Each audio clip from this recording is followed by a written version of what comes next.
खुलुमबाय बड'लेण्ड पाब्लिक रादाब नायगिरि नोंथांमोनखौ बरायबाय। मानसि आरो मैदेरनि गेजेराव गाग्लोबलायनाया सम सम जोंनि हाग्रा ओनसोलजों नांफाना थानाय गामिफोराव सम सम जाबाय थादों। साननैसो सिगां माजबाद ओनसोलनि निजिरा सेन्टार कमलाबारि गामियाव हराव मैदेरजों गाग्लोबजानानै नखरसेनिनो 3 सुबुङा जिउ गानांदोंमोन।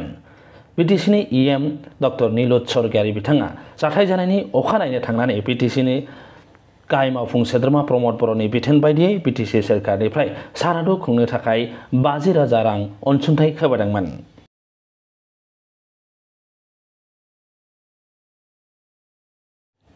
फिन दिनै नैथि खेबनि थाखाय दुखुथिया नखराव बिटिसिनि गाहाय मावफुं सोद्रोमा प्रमद बर', इएम रन्जित बसुमतारी आरो इएम डक्टर निलुत स्वर्गियारि बिथांमोना नुजाथियो आरो थालांनाय नखरनि गथ'नि हाल-सालखौ सुलाद लायो।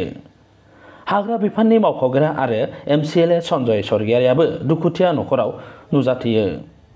मख'नो गोनांदि बिटिसि सोरखारा थालांनाय गथ'नि थाखाय थानाय जानाय फरायनाय राहाखौ होनाय जागोन होननानै खोथा होयो।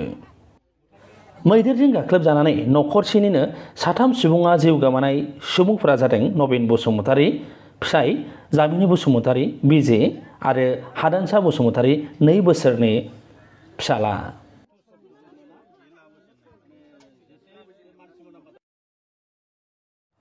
नोंथांमोना नायगासिनो दंमोन बड'लेण्ड पाब्लिक रादाब। गोजोन्थों।